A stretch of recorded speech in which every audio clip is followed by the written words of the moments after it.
King Bimbisāra of Rājagaha sent his men on the trail of this samana, whom the townspeople regarded as splendid, like a god.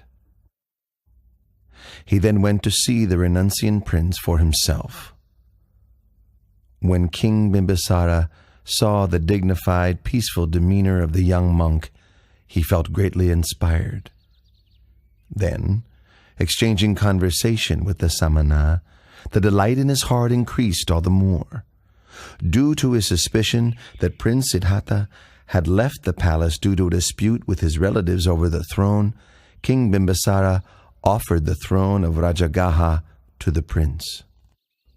But the prince refused the king's offer, having renounced his own throne, not due to a dispute, but in order to seek the way beyond suffering.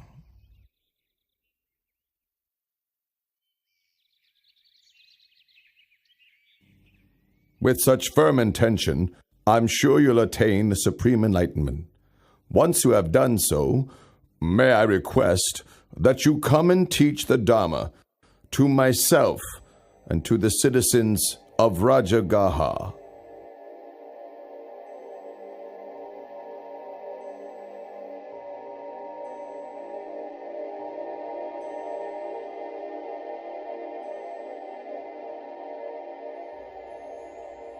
The renunciant prince traveled on to the hermitage of Alara Kalama in order to study and practice under him.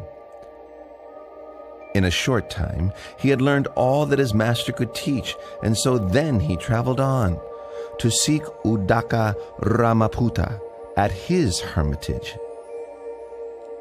Before long, he had come to the end of this teacher's knowledge too. When he asked about attainments beyond that which he had already been taught, Uddaka Ramaputta could offer no reply, but instead offered him the leadership of the community.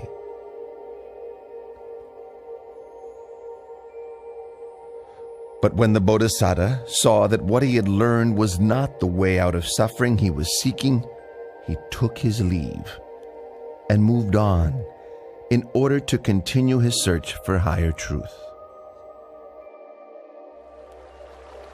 The Bodhisattva came to Uruvela at Senanigama and considered the fresh coolness of its shady forest, with orderly rows of trees and a river running through, located nearby to the village. It seemed a suitable place for him to continue striving for liberation, so he ceased his traveling and settled in that spot.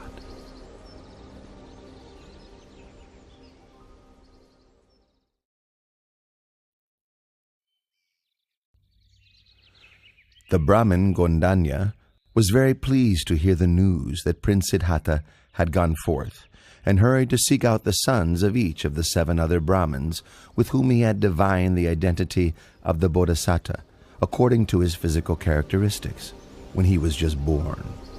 He managed to gather and persuade only 4 of these sons, and then together the 5 Brahmins left the household life and set off in search of the great renunciant.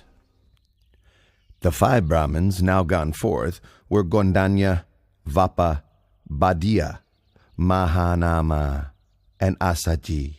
This group of 5 together were known as the Paṇḍava.